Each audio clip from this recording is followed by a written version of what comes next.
बागवती जी कहते हैं आंख के कोई भी रोग, आंख के सभी रोग कफ के रोग हैं जो आंख में है। जैसे मोतियाबिंद हुआ, कैटरेक्ट जिसको आप अंग्रेजी में कहते हैं, ग्लूकोमा, ग्लूकोमा एक रोग है ना, काला पानी काला।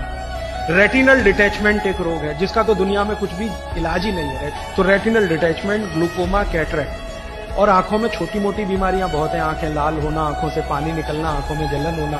तो छोटी छोटी से लेकर सबसे खराब बीमारी रेटिनल डिटैचमेंट, ये सब गोमूत्र से ठीक होती है, जड़ से खत्म हो। आप बोलेंगे जी क्या करें? बस इतना ही करना है कि देशी गाय का मूत्र कपड़े से छानकर एक एक बूंद आंख में डालें। 3 महीने में आप लगातार डाल के देख लीजिए, नंबर बदल जाएगा और 1.25 महीने में चश्मा उतर जाएगा।